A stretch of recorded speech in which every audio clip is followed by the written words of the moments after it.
ولأن علينا أن نتعلم المزيد حول تقدير الحياة بجميع أشكالها، فلا زلنا هنا نجري خلف الفهد الأطلسي المختفي، آملين في الوصول إلى نقطة نهاية في مسار التوق للقائه، منتهزين الفرصة كذلك لاستكشاف المزيد حول طبيعة هذا الفضاء البختي الغناء. فوق هذه الأرض الغابوية الجديرة بتعليمنا كيف نصبح أصدقاء للحياة وأعداء للفناء، ندرك أنه لا ينبغي وتحت أي ذريعة كانت السماح بتدمير أي نظام بيئي كان، أو إتلاف أي من هذه الأشجار والنباتات، أو إبادة أي واحدة من الكائنات البرية التي هي كلها في النهاية أمثالنا.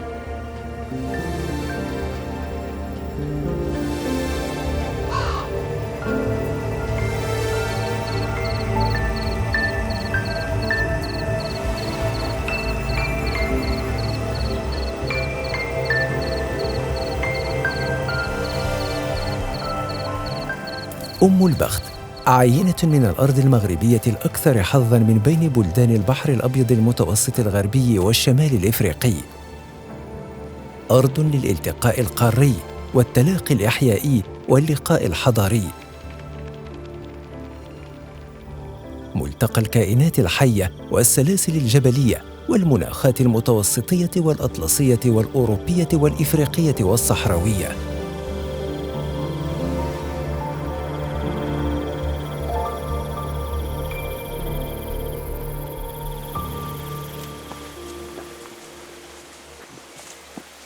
هذا النظام الإيكولوجي الغابوي والنباتي هو الأكثر نبلاً، فالمجال الغابوي المغربي هو العنصر المؤسس للغنى الإيكولوجي للبلد، لإيوائه ثلثي النباتات وثلثاً مهماً من أنواع الكائنات الحيوانية.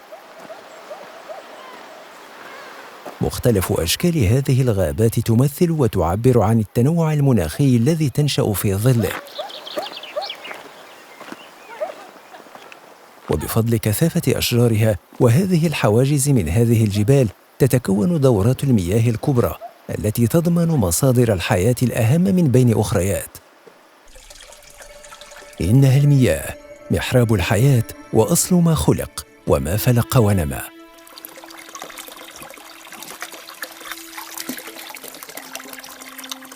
بفضل التوزيع التضامني المعتاد فوق هذا المجال البختي، تعم فائدة هذه العيون العديدة المتدفقة هنا دون توقف ولا مبالاة بمن يشكرها أو ينحني لها، لتثبت أن ليست الطيور وحدها من تغرد كل صباح دون أن تنتظر من يشكرها، فالينابيع البختية الفياضة أيضاً تفعل ذلك.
في الوقت الذي تحاول فيه عبثاً كثير من الروايات التاريخية دفع الناقصة المتوهمة عن هذه البلدة المغمورة، وجدنا عديداً من العيون تنهمر بسخاء غير عابئة بكل ما يحكى، لتبعث الحياة في كل جزء من هذه الجنة الفزازية الفناء الخضراء ذات الروعة في مناظرها والوفرة في خيراتها والتنوع في نباتاتها وفي ثمار بساتينها. ينضاف إلى هذه الحظوظ جودة ترباتها الخصبة وملائمة مناخاتها، فضلاً عن سعتها وأمنها واستقرارها. فلا غرابة إذن أن نكون أمام مجال لا وقت فيه لإنسانه لتخليد بصماته، إن نقشاً أو كتابة أو بناءً، وعلى الوجه المألوف. إنسان همه العيش بسلام وعلى استغلال أسهل لطاقات الأمكنة كي يعيش ويضمن العيش معتمداً على هبات الينابيع السطحية السيالة أولاً، وإن دعت الضرورة على التماس المياه الجوفية أخيراً من طريق حفر الآبار. إذا آمنا أن أصل التسمية التي اتخذها المجال، وإن كنت أرجح أن أم البخت هو اسم يقصد به وتنعت به الأرض أكثر مما ينعت به الإنسان الذي يستوطنها، على خلاف بعض الأسماء التي تأخذها قبائل أخرى. فالأكيد أن الذي أطلق الاسم لاحظ وفرة الموارد التي يوفرها هذا المجال، والتي يقف الماء خلفها من توفير لغطاء نباتي غابوي، وأيضاً لكميات وصبيب من الماء قادر على تلبية حاجات المزارعين من سقي البساتين أو المزروعات.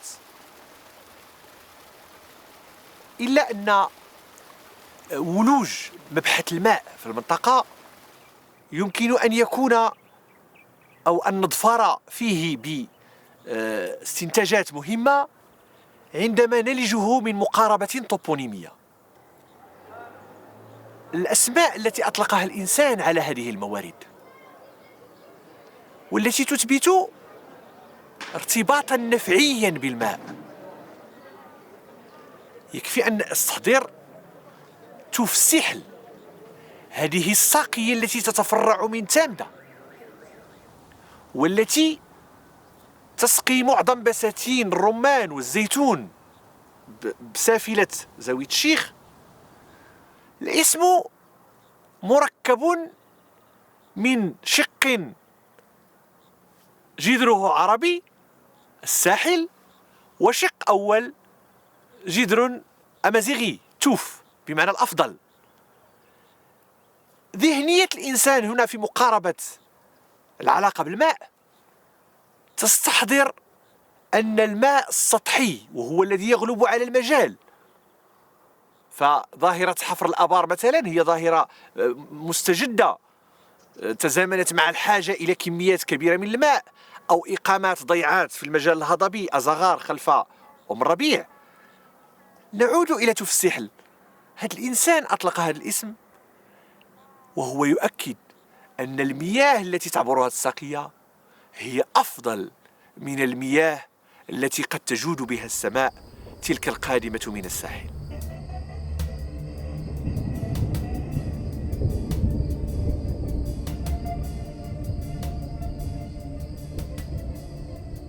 إن كميات التساقطات السنوية بمجال أم البخت في الواقع تبقى محدودة، وهي لا تتعدى 500 ملم في السنة فحسب. يعزى هذا القدر التساقطي إلى انتمائه للنطاق المناخي شبه الجاف بمعدل حراري يتراوح ما بين 3 درجات و42 درجة. لكن الثلوج المتساقطة بغزارة في الغالب فوق قمم وسطوح جبالها تفي بالغرض بتعزيزها لكمية تلك التساقطات وبتزويدها للمجاري المائية، بينما يتحكم الارتفاع في تحديد هذه الخصائص المناخية لهذا المجال، وبالتالي في نوعية مصادره المائية، حيث يتراوح هذا الارتفاع ما بين 600 و 1600 متر عن سطح البحر. هذا المعطى المناخي والجغرافي التضاريسي وما يرافقهما من جريان سطحي هو ما يدفع بالأنشطة الفلاحية إلى الاعتماد بالدرجة الأولى على الموارد السطحية التي توفرها وفرة الينابيع وبعض الشلالات والأودية. بينما يتم الالتجاء إلى الزراعات البورية بمنطقة أزغار خاصة. ويتم التزود بهذه المادة الحيوية أيضاً بفضل جهد مبادرات فردية أو جماعية لإحداث أحواض وخزانات لمياه الشرب وتوريد الماشية أو لسقي بعض الأغراس النائية. ويعد النموذج التقليدي الموروث الأكثر نجاحة وانتشاراً هو سواقي توزيع المياه وتحويلها بين المجالات المزروعة والمغروسة. بعضها قديم الطراز وبعضها استصلح واستحدث بطريقة عصرية انطلاقاً من عيون مائية عديدة ودائمة الجريان.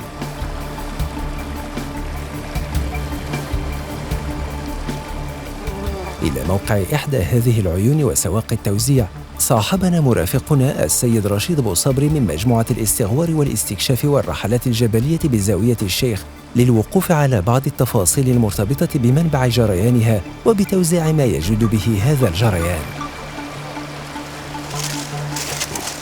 سي حسن نوريك واحد العين هنايا، عين تيقمات المنطقه ديال تيقمات نتايا قدامنا هنايا. وعندنا في ايت ام البخت زاويه الشيخ عندنا ازيد من 45 عين مائيه صالحه للشرب. الماء ديالها مزيان زعما خفيف ومزيان تيسقوا بها الناس. العيون كلها المائيه كاينه اللي كنسقيو بها وكاينه اللي هي الشرب ديال السكنه. واحد ولد المنطقه هو اللي تقدمنا هنا ونشوفوا نسولوه نشوفوا واش يعطينا بعض المعلومات على هذه العين المائيه.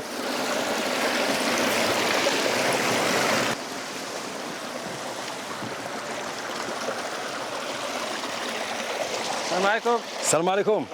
شريف لاباس؟ لاباس عليك؟ الحمد لله. السلام عليكم. لا بخير اسيدي لاباس عليك؟ لاباس كلشي بخير؟ الدنيا عندك كلشي مزيان؟ الحمد لله الله يبارك فيك تبارك الله عليك. انت ولد المنطقه انا ولد البلاصه؟ سميت هذه المنطقه هذه؟ تيقمات. وهذه العين هذه سميتها؟ العين ديال تيقمات. العين ديال تيقمات. قول لي هذه العين هذه واش قديمه من زمان؟ قديمه من السنه الاولين سنه الاخرين سنه الشيء تعاودوا قديم.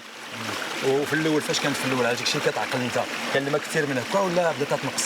ايوا واخا ولات تنقص شويه ولكن ولاو الساقيه خدموا الله يجعل البركه الدوله خدمات السواقي واخا نقص شويه الماء ولكن السواقي عاونوا خدموا باش يوصل الماء دغيا وصل الماء في ساعه. دابا كان ديك الساعه الساقيه تسد الماء جوج سوايع. دابا خصو ربع ساعه تلحق الماء.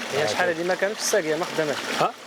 الكري ما كانتش ساقيه ما كانوش ساقيه ما كانش السوق كاع عامرين بالربيع وهذا الشيء وما كان اللي قدهم ما كان اللي قدهم وكان تيخدموا هذاك الشيء ما خدامش كيعملوه تيشد لنا بزاف.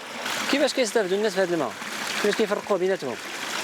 الشيء قديم كان كل واحد كيتبع ذاك النواه ديالو والعظم كاينين بزاف. كل عظم كيشد النوبه ديالو. هذا دابا تيبقى واحد العظم شاد هنا وواحد العظم شاد هنا. اييه ملي ما اذا ما شادش هذا العظم ما فيهش النوبه كيطلقوا هذيك كتجمع مع هذه تتمشي للتسعه. كتمشي يسقيو بها ثاني ناس اخرين. يسقيو بها الاخرين. شكون هما دابا العظومه كاملين اللي كيستافدوا من هذه العين هذه؟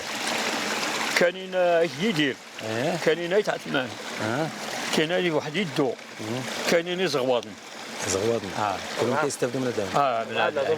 وهذوك كضيف تا هما كاينين خو حسين كاينين عيط عبدي كاينين ملوان صافي هادو اللي كاينين. وكل واحد كاين اللي تيشد 6 سواع كاين اللي يشد 7 كاين اللي تيشد 10 كاين اللي شرا زاد الماء ديال الشريعه ديالو عنده الماء كثير. كاين اللي باع ما بقاش عنده ما بقاش كاع ما بقاش تيشد. واش كيسقيو الناس شنو هي الفلاحه اللي كديروا هنا؟ دابا ولاو الناس ما خدام هنا عيد الزيتون كانوا تيفلحوا الخضار تيفلحوا ولاو الناس دابا ردوا البال على الزيتون ولا تزيدوا احسن لهم من داك الشيء. ما كاين الخضره لا كاين حتى الخضره ولكن قليله ما تيفلحوهاش بزاف. تيفلحوا ولكن كريم مع كثير الزيتون تيفلحوا ولكن دابا ولا الزيتون كثير ردوا الماء الزيتون وقول لي دابا هنايا هاد الناس ديال هاد المنطقه هذه ملي كيشربوا غير من هنيت؟ لا دابا السواقي وكاين حافرين البير هنا دخلوا المال الديور، وكان اللي بغى يسقي من هنا يسقي، اللي بغى يسقي من الساقيه يسقي، اللي بغى يشرب الروبين. والماء ديالها كي داير مزيان الشريب. باين لك الماء راه هذا الحجر، واش فيه شي تفزه ولا فيه شي حاجه؟ نقي كيبان نقي. من قدم الزمان ما كان لا ذهب لا والو.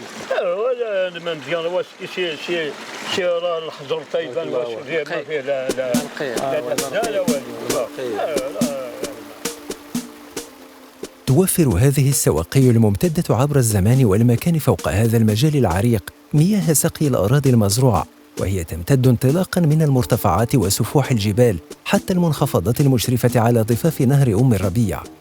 قلة منها فقط ممتدة على أديم ثلث من الحقول الأزغارية شمالاً وغرباً. تنحدر هذه السواقي منسابة على طول يتراوح بين 3000 إلى 7000 متر، وكلها تدبر وفق أعراف أصيلة ومتوارثة فيما بين قبائل أم البخت جيلاً بعد جيل. ومن ثم عرفت ساكنة هذه الأرض علاقات ثقافية خاصة نسجها الإنسان البختي داخل مجاله مع هذا العدد الكبير من المصادر المائية بمنابعها ومجاريها ومواقعها كذلك.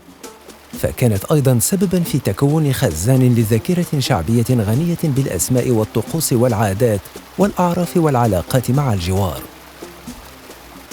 ثروة مائية هائلة تنبع من موارد وافرة، حيث تعد جبال الأطلس المتوسط مصدر كل العيون التي تزخر بها المنطقة، والتي يتجاوز عددها 25 منبعاً، إلى جانب أحواض عديدة هي ركيزة هذه الثروة النفيسة بالمنطقة. فضلاً عن التواجد بمحاذاة مجرى نهر أم الربيع الذي أنشئ عليه حاجز مائي مهم على مقربة من نضج شرلوات، وهو يحمل اسم المقاوم البطل أحمد الحنصالي. سد عظيم تقدر مساحة بحيرته ب 3276 هكتاراً، وبطاقة استيعابية تصل إلى حوالي 473 مليون متر مكعب من الماء. على هذا الخزان الهائل أنشئت وحدة إنتاجية للطاقة الكهربائية مساهمة بإنتاج طاقة قدرها 234 جيجاوات ساعة من الطاقة الكهربائية في السنة. تلعب هذه الموارد المائية دوراً هاماً وأساسياً في النمو المحلي والجهوي على جميع الأصعدة، وبمركز الدير البختي خاصة. وهي أيضاً أساس بناء شخصية هذا المجال، وسبباً في تميز هذه الشخصية كذلك بعنصرها البشري والطبيعي وبأشياء أخرى تميزه عن غيره من المجالات. هذه الشخصية وخصوصياتها نتاج بالأساس لأنشطة الماء وتدخل باقي عناصر هذا المجال مع المصادر المائية. في هذا الخضم يبقى الدير الواقع في المنزلة بين الجبل والأزغار ومنذ الزمن البعيد ميداناً للزراعة والعيش وللاستقرار بجدارة، بينما تبقى الوحدات التضاريسية الأخرى والمتمثلة في الجبال والسهول فضاءات للانتجاع والرعي في الغالب. هذه المؤهلات المائية الوافرة التي تتصدر الدور الأول بهذا المجال التدلي هي أساس الحياة فوقه في ظل مياهه وما توفره من نباتات وزراعات وإمكانات.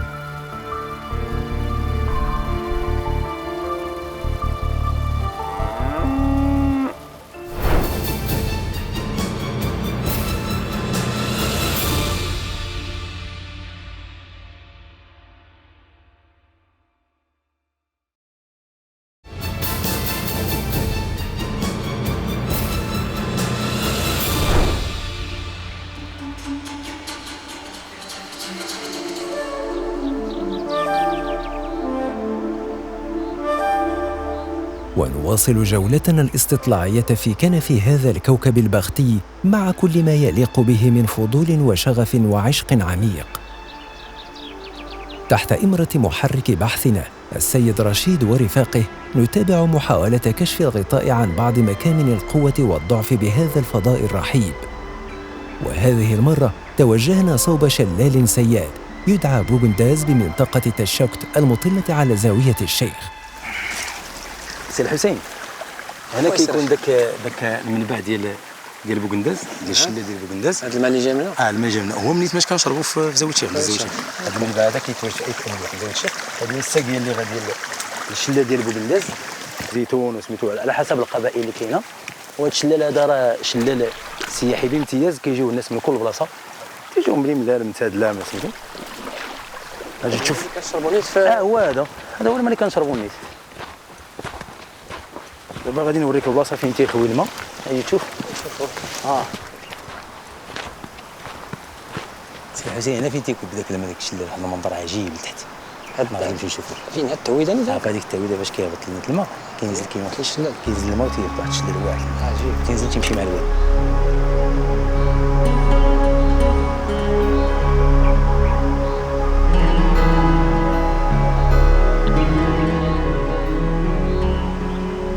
تمد هذا الشلال عين تفيض قريرة بلا توقف حتى تواصل الحياة التحليق فوق أرض أم البخت الريانة. يدل اسم هذا المنبع المتدلي على مسافة من مصدره على أحد أنواع الأعشاب البرية التي تكثر بالمنطقة ومما يستطب به لدى الأهالي هنا. وإليه تسوق السواقي مياه الجبال المغذية له ليسكبها من عليائه نحو واد سحيق ينساب منعطفاً متراجعاً في صبيبه كلما توغل نحو الأمام.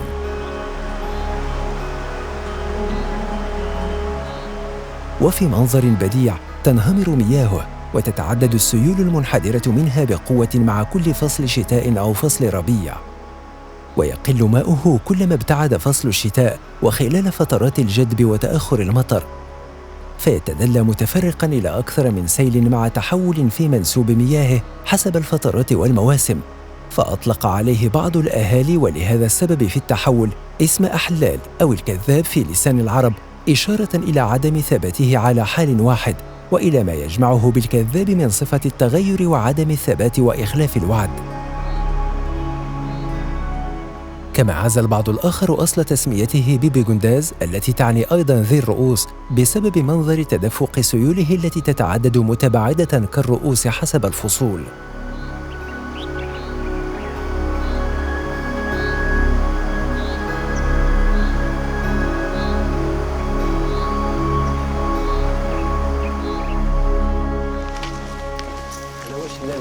سي الحسين الله قلنا من ايه اللي درت هذا ديال بوغنداس المنتزه السياحي واعر زوين مخير وعلى مخير اسيب الناصر النصر كاس النصر ماشي بخير كان مزيان صور السلامة بخير تحرك شويه ولا ضروري مزيان ضروري صحتك انا سي الحسين انا كان ديك الكهوف ومشتهم كنت انا هذا الشلال بدات تكونوا غير من العوامل ديال الماء لان كان الماء كينزل كاين هو الشلال هو ولا دابا هاد لي كاسكاد كانوا كثار غير نقصوا كانوا لي كاسكاد كثار كانوا هنا وكانوا هادو كاع عندهم العلامات ديالهم العلامات ديالهم والهي كان كري كان الماء راه كان الماء كيفيد لنا هو داكشي باش تكون هاد سميتو اللي هي راه كان جوج شلالات كان واحد من حدا وهذا جوج من بعدين نقص الماء وداكشي ولا حول الماء ولا غير واحد اللي كيزيد واحد هو وهذا الشلال بوغنداس عنده تاريخ. هو السي نصر غادي يشرح لك على هذيك البلان. انا ما عاودوا لينا الناس الاولين ياك ودي راه كاين واحد البرج هنايا الفوق برج ديال طارق قاست تيسميوه طارق قاست حيت كاين فيه واحد السيد اللي كيعلم هذوك الناس اللي كانوا تيسكنوا في هذا الكهوف في ديك في الابان الحمايه وهذا سميتو فاش كانوا الناس كيتحاربوا مع الاستعمار مع المستعمر الفرنسي وكيقولوا بلي كان واحد السوق تيعمر هنايا في هذه البلاصه كانوا العائله ديالي ايت عامل هما اللي كانوا كيصنكوا هذه المنطقه هذه وفاش كيحسوا هما بالخطر فاش تيكون السوق فاش تيحسوا بالخطر هذاك السيد اللي كيكون في هذاك البرج ديال طارق قاست هو عنده اتجاه تيشوف الجهه حتى كان تحت المخزن المتنقل الثالث حاليا فين كانوا مستقرين ديك الساعه النصارى في هذيك حتى كان قبل ما سميتو وقت فاش كيبغيو يضربوهم اما بداك بالكور تيقولوا هما من النفض تيقولوا الاولين بالنفض باش تيحس هو بالخطر كيعلم من هاد الناس باش يتخباو في الكهوف دوك الغيرات او لا الا شاف الطياره جايه هذا هو الدور ديال هذاك السيد اللي وساكن تما هو داير السكن تاعو داير سميتو هذاك البرج البنايه تما هذيك البنايه اللي كانت تما راهي كانت تعود للعهد ديال يتيمون. لقد وظفت المجموعات البشرية المجاورة لهذه العين وشلالها ووادها هذا الوضع الطبوغرافي لهذا المورد المائي، فمدت قنوات الري لسقي مزارعهم وأغراسهم المتجاورة والمتفرقة أحياناً. ونظراً لأهمية صبيب هذا الشلال، فقد حظي بالأولوية في إنجاز المشاريع المائية بدير الزاوية لتخليصه من أي خصاص في تزويد مركزه الحضري بالماء الشروب.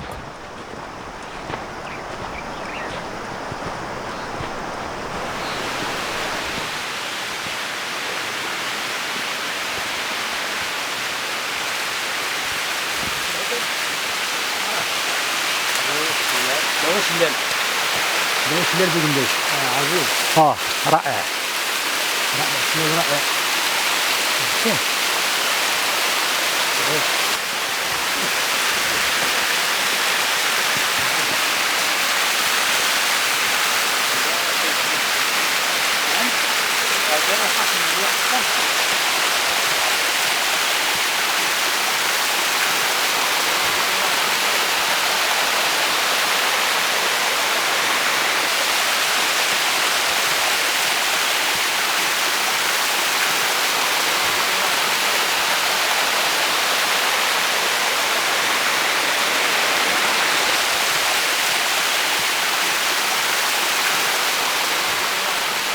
وتظل هذه المعلمة الطبيعية الساحرة بلا مراء مدعاة لأن تقام لها الدعاية المناسبة لمقامها لأجل جلب السياح وتنشيط السياحة الطبيعية الجبلية بهذه المنطقة الخلابة والمفتقرة إلى مثل هذه المبادرات الضرورية واللازمة.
وهكذا نكتشف قوة أخرى من قوى هذا المجال المستقبل للموارد المائية الهائلة بفضل جغرافيته وانتمائه الأطلسي والمناخي. كما نكتشف وظيفة أخرى من وظائف هذه السلاسل في تزويد المسيلات بصفة منتظمة إلى حد بعيد.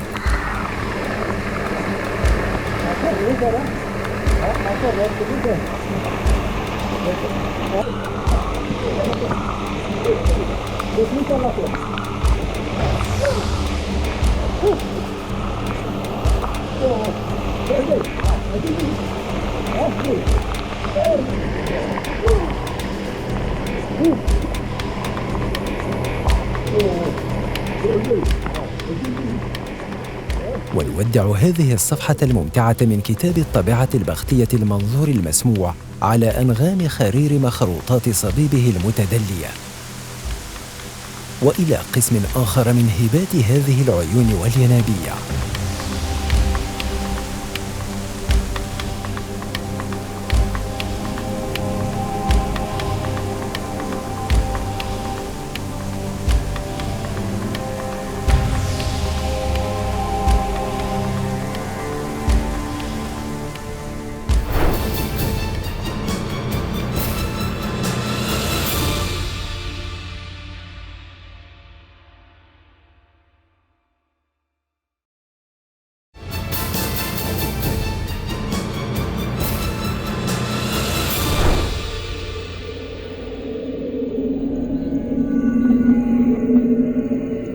بفضل غزارة الموارد المائية والتوزيع المحكم لفيضها بين الوارثين، أضحت هذه الأرض البختية روضات خضراء حتى صار اخضرارها قاعدة لا تستثني إلا القليل من أطرافها.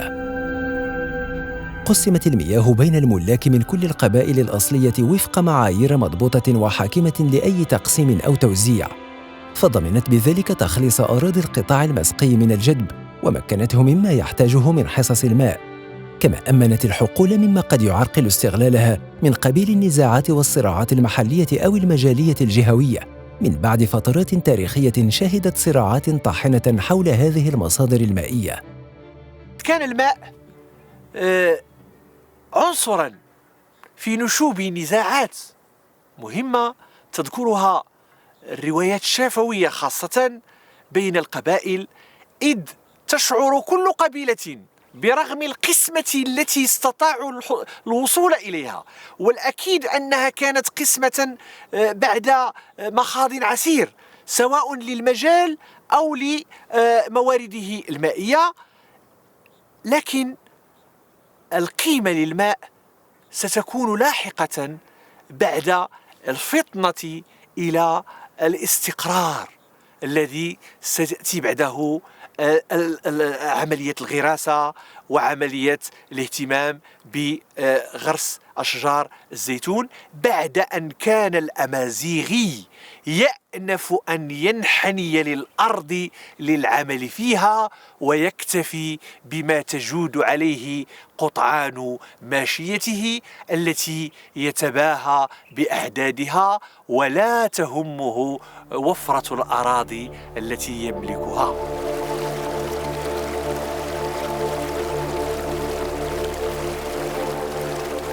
مكنت هذه الشبكة من السواقي الترابية أو الإسمنتية من توزيع المياه داخل مجال أم البخت وفق أعراف متوارثة لا تقبل الطعن ولا تخضع سوى للمعايير المتفق عليها بين مختلف الوحدات القبائلية لأم البخت والجوار، وهي تراعي تفادي التصادم والتنازع حول الماء بين الأهالي المستفيدين، محاولة بإصرار ضبط توزيع عادل لهذه المادة الحيوية على أساس مبدأ نظام الدور المدعو بالنوبة. في الوقت الراهن تولت الجهات المدبرة للشأن المحلي تهيئة وبناء بعض هذه السواقي، بينما كانت مهمة رعايتها في السابق من صميم مهام القبيلة وسواعدها النشيطة. تخضع حصص التوزيع لمساحة الحقول والمدة اللازمة لحرثها بالوسائل التقليدية، مع التنصيص على استحالة بيع حصة الماء عند إبرام كل بيع حقل من هذه الحقول، كما يحرم كذلك تفويت حصة الماء بالتوريث متى تعلق الأمر بالأنثى المتزوجة خارج نطاق القرابات العائلية للقبيلة.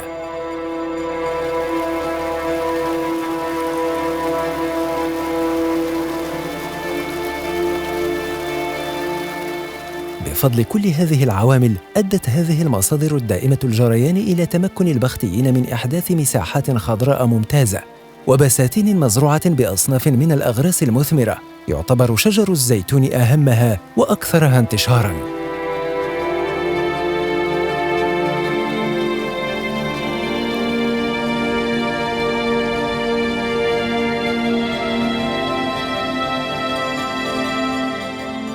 يهيمن شجر الزيتون على غالبية المساحات المغروسة بهذا المجال البختي وبجزئه الديري بالخصوص.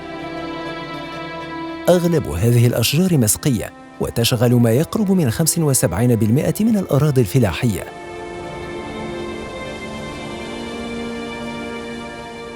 نحن هنا فوق أرض تعتبر وأديرة أخرى بإقليم بني ملال عاصمة للزيتون بمجال تدلا أزلام.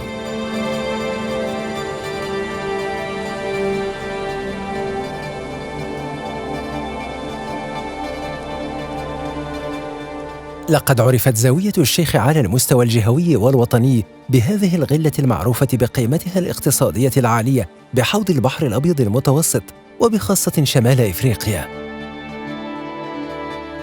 وبهذه المدينة يقام موسم خاص كل سنة للتعريف بقيمة هذا المنتوج الغذائي الرفيع.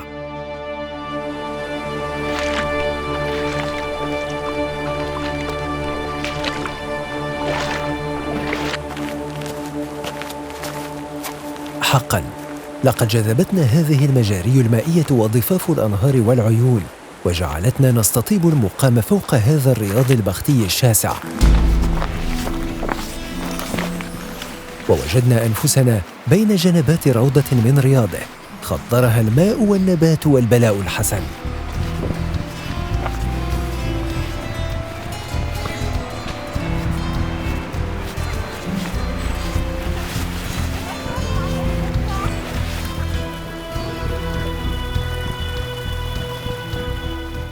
وها قد نسينا من فرط هذا الانجذاب موعدنا غير الموقوت الأجل مع الفهد الأطلسي المختفي.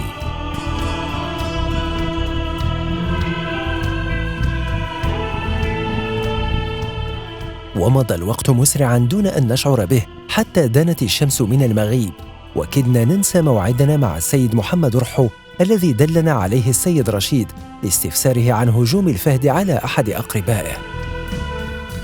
فانتقلنا على عجل إلى دوار أيت شباب القريب من زاوية أعبد الله، حيث التقينا بالشيخ الشاب المرح وهو في طريقه إلى السواقي لأخذ حصته من مياه الساقية قصد ري بستانه وسط هذه الجنان. قول لي بغيت نسولك، صافتوني شي ناس عندك قالوا لي راه عندك شي واحد من العائله وقع ليه شي مشكل مع النمر شحال هادي بكري ماشي دابا. لا بكري اش طرا ليه؟ هذاك دري سرح البهايم هو شدو حاجه الكلاب تنبحوا عليه هو مشى يرقب هو صاب نيت النمر غير شافوا النمر طاكي عليه مشى عليه ديريكت ما داش الكلاب ما تسوقش الكلاب حتى انت الكلاب غادي يقتلوهم واحد اللي من هنا من الحجامات حتى لهنا هاد الزغب غطى ليه وجهه بيدي باش دار ليه هكاك ليد رجل ديال الاول وجابوه للسبيطار انا ما شفتو حتى لهنا ما هو في الجبل وجابوه شكون يقتل هذاك النمر بو ديال النصيح بوه الله يرحموه اللي ضربوه ومشى حتى لواحد الشجره اللي قالوا لي كاينه بحال الساتور ما فيه لا ورق وقرب بحال البراج بقى جالس تما في الشجره في العود وضربوه بالقرطاس وجابوه النيت. ما عقلتيش اش من عام هذا؟ لا بكري هذه تقريبا شحال يكون شي 20 30 40 اي بزاف بزاف هذيك الوقت مازلت كاع ما درت الخيمه. انت باقي صغير؟ لا ما درت الخيمه مازال عندي سميتو كل شي 60 ولا 50 عام. اللي عندك ديك الساعه؟ لا باش كاين هذا القصه ديال هاي 60 50. شنو كدير دابا؟ شنو غتوجد؟ انا تنسد الساقه باش نرد الماء. عندك النوبه ديال الماء؟ عندي النوبه ديال الماء الليله غادي نرد الماء مع 7 حتى 12 ديال الليل. وانت كتسقي عندك الجنانات هنا؟ كاين الجنانات كاين. ياك ما وصلت الوقت ديال الماء؟ لا وصلتني 7 تنرد الماء. عادي ايوا 7 يختار نمشي نمشي معاك بغيتي تمشي يلا بسم الله يلا بسم الله يلا ملي نشوف فين كتجيب الماء. الله قول لي بغيت نسولك واش الماء كافيكم لا ولا قليل؟ لا شويه ما كفاوش. وشحال هادي كان كافي دابا لا؟ لا هذا الودان هذا ما يديروا فيهم البراجات راه مشاو ضيعوا. نهار كيضيع الماء ضيع الماء. ما داروا البراج هنا وداروا واحد في جهه انا قال راه يشربوا حتى البراج ديال التلوات. ولكن والو ما كيستافدوا منه نهار كيضيع. ها الماء هبطوا مع الواد. واش العيون اللي كاين هنا العيون مزيان؟ العيون غير العيون مزيانين، ولكن دائما ديال الماء ديالهم ما تيوقحوش. اما كاين الخير تبارك الله. واش من فلاحه دايرين هنا؟ اش من فلاحه دايرين هذه؟ شنو هذا؟ اللوبيا. كتصدق اللوبيا هنا مزيان؟ تصدق يخص غير اللي غادي يخدم. خصها اللي غادي يخدم. واللوبيا واش اخر؟ من غير اللوبيا شنو اخر؟ يديروا النعناع، يديروا البطاطا، يديروا الفلفله، اللفت، البصله، خيزو. لا ما تيديروش خيزو. لا حتى ما كاينش خيزو هنا بزاف ما كاينش. لا علاش؟ ما تيخدوش. لا ما هما ما عارفين ليه. ها النعناع شتي ما خصنا غير البراد. ولي هذا النعناع كديروا ليه الدواء؟ لا هذا ما دار فيه دواء. ما فيه لا دواء لا والو هذا؟ لا والو راه من عند الله. بلا دواء؟ لا بلا دواء. ما كديروا حتى الغبار حتى ولا؟ لا الغبار كاين. الغبار صافي من العين. هذا الدري ما عندوش لا غبار والو، هذا الشيء من عند الله. بلا غبار بلا والو. والماء ديال العين. ها انتم غادي تشوفوا الماء. بارك الله. ها القرعه. هذه القرعه؟ ها القرعه. حتى هذه بلا دواء. بلا دواء. ما تيبيعها هذه كيبيعها ولا؟ ما تيدير غير الخضر الرسومات. الرسوم؟ الرسوم. ما تيبيعهاش كاع؟ لا ما تيبيعوش. مو النعناع تيبيعوا. اييه. زعما واش بغا يبيع لنا شويه ديال القرعه؟ بغينا نشريو عنده القرعه. ايوا ما فيهاش الدواء. لا ما فيه الدواء. الحمد لله. ها الماء. ها الماء. دا سيدي ربي. وكيفاش غتجيب دابا النوبه ديالك؟ منين غتجيبها؟ منين غتسد؟ غادي نسدها من هنا وتهبط. يلا نشوفوها. يلا حتى ندوزو من هنا. يلا اجي. واش بغيتي القرعه؟ بغيتها. ها ومحمد كان القرعه يوريها زاده. اسمح لينا. بخير. اشنو هادي؟ الملوخيه. الملوخيه هادي. تبارك الله تتصدق حتى هي هنا. كلشي تيصدق. وبلا الدواء. ما كنديروش حنا كلشي بيو عندنا. كلشي بيو. صراحه. كتبيعوا ولا؟ حتى الغبر ديال البهيم ما كنديروش. حتى هو. واش كتبيعوا ولا لا؟ لا حتى ناكلو صافي. عار ديالكم نتوما؟ هاي الماكله. يا سيدي الله يكمل بخير. بارك الله عليك. صحتكم. بارك الله فيك. يلا. انت دابا راه عييتي صافي. على ما كاينش عندك شي ولد اللي يعاونك؟ لا فين الدراري جوج اللي كاينين. واحد كاين في الدار البيضاء مخزني. وواحد راه كاين بينه وبين بلجيكا وفرنسا. صافي مشاو وخلاوك. صافي. بقيتيه. يلاه تهنيت. هادشي راه بغا المعاونه. اشوف راه تهنيت. تهنيتي نطلب الساعه.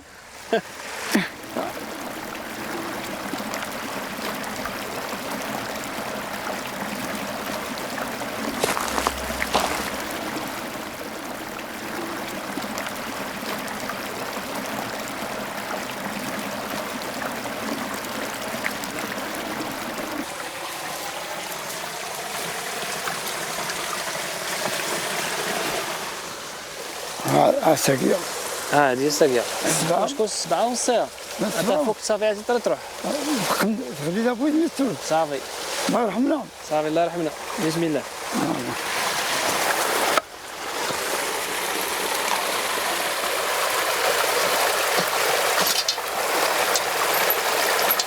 هذاك دابا غتسد عليه الماء دابا ياك. صافي.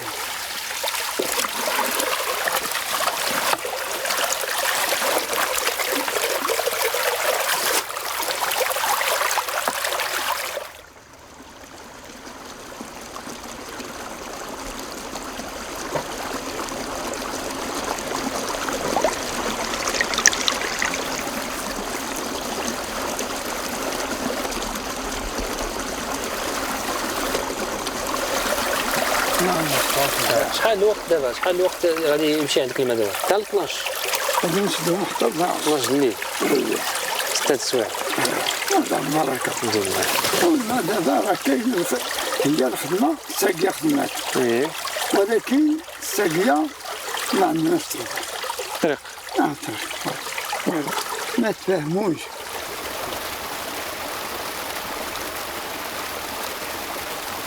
لا هو الحياه الاول ديالك. اللهم يهديك شكرا. اللهم يهديك شكرا. الله يكثر خيرك. شكرا بزاف. شتي صاحبك عطاني كورجيت مزيان. ومحمد واش داش النعناع او يسوي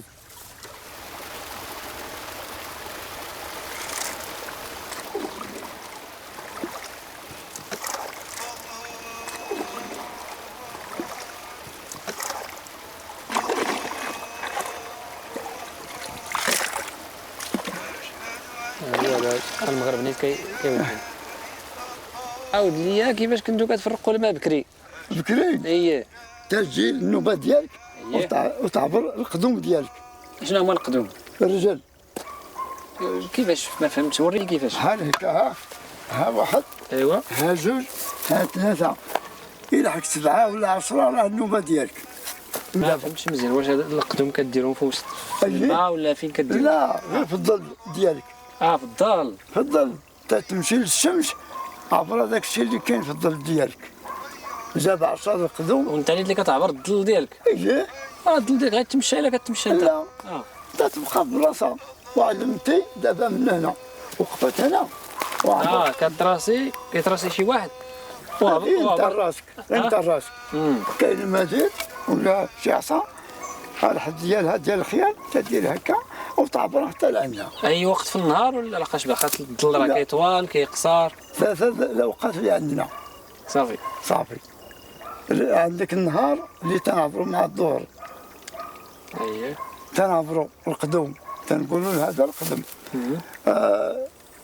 المغرب تروح الشمس ما كاينش هذيك الوقت السوايع. واسميتو والصباح الا سمعتي المؤذن مع الفجر تمشي تردي الماء ديالك. هذاك هو العبار. هو كاين هذا العبار. ما تنعبروا غير في نص النهار. اي صافي فهمت. اييه. اش غادي دير؟ عندك ما دير ديال اللي دار الله هو اللي كاين. شحال في عمرك انت دابا؟ 89. تبارك الله. 89 دابا عندي. باقي ايه. عام 45 عندي 14 عام 15 عام. عقلتي على هذاك الشيء ديال الاستعمار وعاود لي شويه عاود لي على المقاومه والاستعمار. المقاومه كنت معهم 4 سنين مع المقاومه. اييه. ايوا. ولكن ما عطاوني والو. انا خدمت تنقطع التليفون بينه وبين الحكم. النصارى بينه وبين القبطان مع القايد وهو تا مول البلاد. كي كدير تقطع عليه التليفون؟ كاين هذاك الوقت. اييه. السواتر قلال قلال. السواتر. شنو هما السواتر؟ ديال الحديد ديال الخشب. باش داروا التليفون. كاين واحد الكابلي عند هذوك تيرميوه فوق 2 خيوط اللي كاينين يفرك عليه حتى يهبط. اييه. تهزني واحد الخط طق نزيد كلشي داكشي ونزيد. ما عرفوش شكون. ما عرفوش هذوك باش خدمت عرفوا. وكاين الناس اللي الوطنيين في الزاويه عرفوا. ولكن فينا هما؟ ما كاين اللي يسول فيك. شكون اللي يسول؟ والو. احنا خدمنا لله. لا انت الشيء بغيت نقول لك. انا خدمت لله. صح. الله غادي يخلصك. جاهدت لله بينا وبين سيدي ربي وسيدنا. صافي الحمد لله. صافي. انت بصحتك 89 عام وباقي كتمشي هنا بغيتي حسن كاع من داكشي اللي غاتعطيوك. راه خدمت جاوا سميتو هذيك الوقت رموني في الخدمه ديال البلديه. اييه. وخدمت شويه ما عجبنيش الحال. قال لك بعد قلنا لي غادي نمشي لانتريت. قال لك تشدي لانتريت. قلنا لي لا عندي لانتريت ديال 8 لانتريت ديال المسكين عرفتيها؟ الزيتون درتيه لانتريت ديال المسكين. درتي الزيتون ديالك كيخدم عليك. الزيتون دابا خدمنا عليه بحال الولاد هما تيخدموا علينا. الحمد لله. غير تلفنا. السيد محمد رحو بالفعل نموذج لإنسان الأطلس المغربي الذي ينضح طيبوبة ونفحا تطوعيا لتقديم الخدمة للآخرين وبكل أريحية. وقد قدم لنا من الإفادات ما قدر عليه بالرغم من انشغاله بتوزيع الماء لسقي بساتينه في هذا الوقت المتأخر من النهار.